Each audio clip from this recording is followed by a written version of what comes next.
Capítulo 1. ¿Por qué debemos pensar correctamente sobre Dios? Señor Todopoderoso. No el Dios de los filósofos y de los sabios, sino el Dios de los profetas y los apóstoles. Y lo mejor de todo, el Dios y Padre de nuestro Señor Jesucristo. ¿Me permites reconocer tu santidad? Los que no te conocen, quizá te invoquen como otro distinto al que eres, y así no te adoran a ti, sino a una criatura de su propia imaginación. Por eso, ilumínanos la mente para que te conozcamos tal como eres, de manera que te podamos amar de manera perfecta y alabarte dignamente. En el nombre de Jesucristo, nuestro Señor. Amén. Lo que nos viene a la mente cuando pensamos en Dios es lo más importante de nosotros.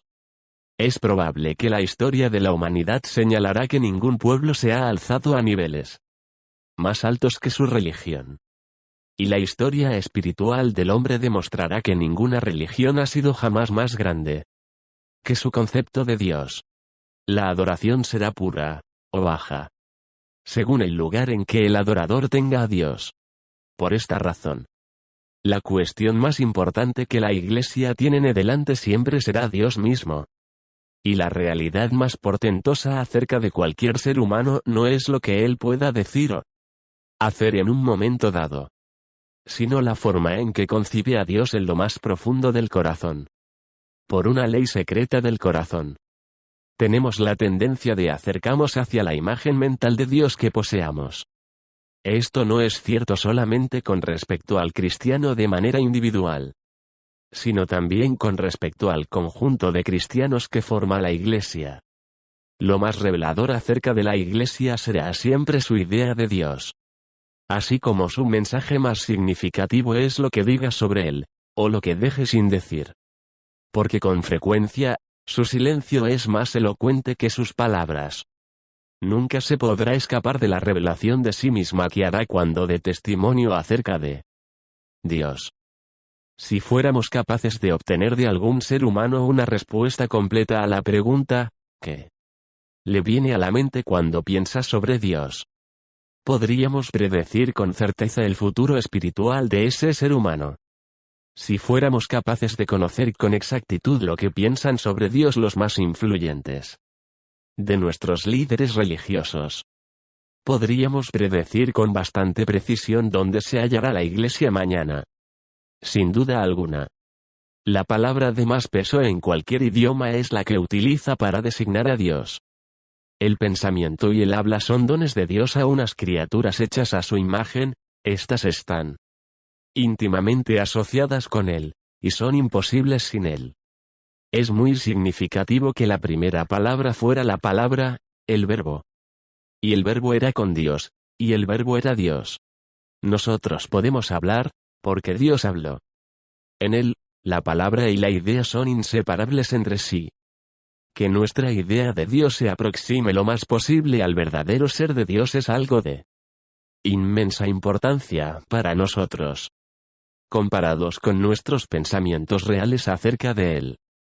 Nuestras declaraciones en los credos resultan de poca importancia. Nuestra idea real de Dios pudiera hallarse enterrada bajo los desechos de las nociones religiosas convencionales. Y quizás se necesite una búsqueda inteligente y vigorosa antes de ser desenterrada y expuesta tal como es.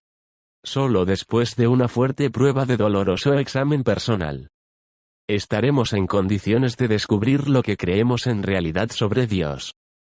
Tener un concepto correcto de Dios es algo fundamental, no solo para la teología sistemática, sino también para la vida cristiana práctica.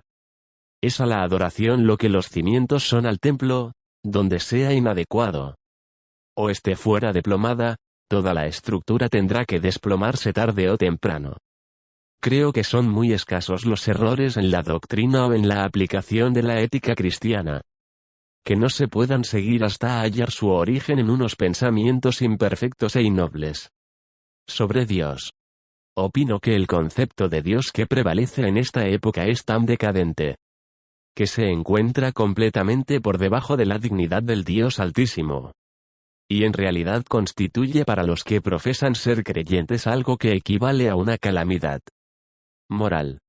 Todos los problemas del cielo y de la tierra, aunque se nos presentaran juntos y al mismo tiempo, no serían nada comparados con el abrumador problema de Dios. Que Él existe como es Él. ¿Y qué debemos hacer nosotros, como seres morales, acerca de Él? El hombre que llega a unas creencias correctas con respecto a Dios queda aliviado de 1000 problemas temporales, porque ve de una vez que estos tienen que ver con cuestiones que, a lo sumo, no le pueden preocupar por largo tiempo, pero aun si se le pudieran quitar las numerosas cargas del tiempo, la poderosa carga de la eternidad comienza a pesar sobre él con un peso más aplastante que todos los sufrimientos del mundo amontonados uno sobre otro. Esa poderosa carga es su obligación con Dios. Comprende un acuciante deber de amar a Dios durante toda la vida con todas las fuerzas de la mente y del alma, de obedecerle de manera perfecta y de adorarle de manera aceptable.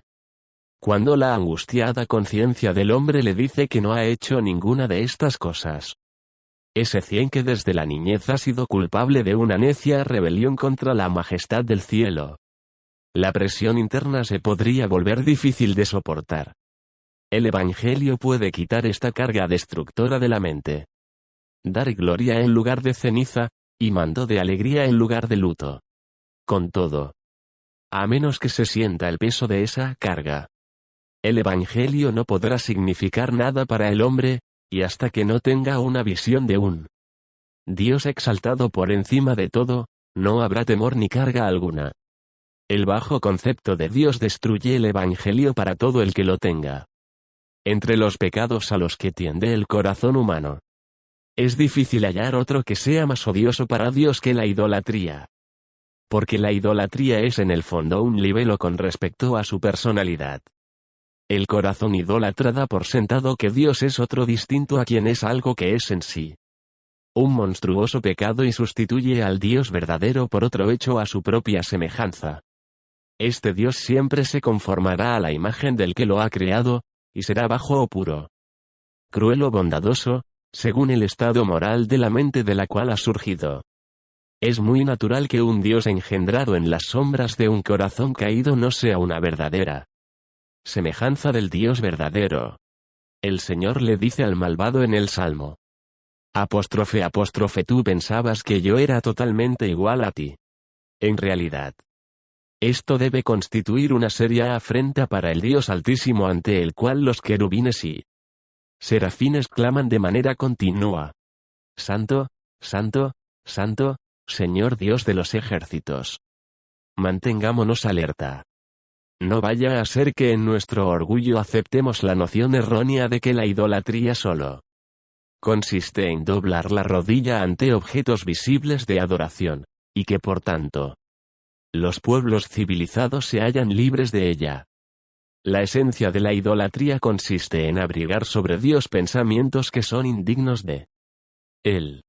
Comienza en la mente, y puede estar presente donde no se haya producido ningún acto abierto de adoración.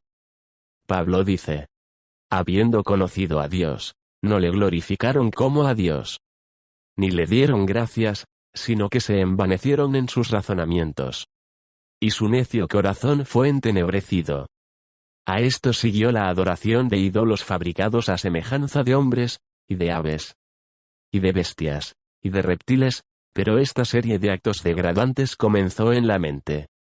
Las ideas equivocadas sobre Dios no solo son la fuente de la que fluyen las aguas contaminadas de la idolatría, ellas mismas son idolátricas.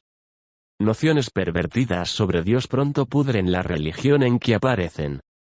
La larga historia de Israel demuestra esto con suficiente claridad. Y la historia de la Iglesia lo confirma.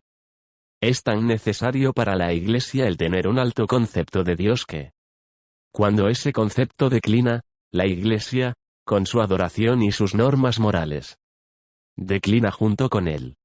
El primer paso en este descenso lo toma una Iglesia, cualquiera que ésta sea, cuando abandona su alto concepto de Dios. Antes que la Iglesia cristiana se eclipse en cualquier lugar, debe haber primero una corrupción de su teología más simple y fundamental. sencillamente, responde de manera errada a la pregunta, ¿cómo es Dios? Y parte de aquí. Aunque pueda continuar aferrada a un credo nominalmente sano, su credo práctico se ha vuelto falso. Las masas de sus adeptos llegan a creer que Dios es diferente a como es en realidad. Y esto es herejía de la más insidiosa y mortal de las clases. La obligación más fuerte de cuantas pesan sobre la Iglesia cristiana de hoy consiste en purificar y elevar su concepto de Dios en todas sus oraciones y trabajos. Esto debiera ocupar el primer lugar. Le haremos el mejor de los servicios a la próxima generación de cristianos si les entregamos, sin amortiguar ni disminuir ese noble concepto de Dios que recibimos de nuestros padres hebreos y cristianos de generaciones pasadas. Esto demostrará ser de mayor valor para ellos que todo cuanto se les pueda ocurrir al arte o a la ciencia. Oh Dios de Betel, de cuya mano tu pueblo sigue recibiendo su alimento, tú que has guiado a través de este cansado peregrinaje a todos nuestros padres. Nuestros votos y oraciones presentamos ante el trono de tu gracia.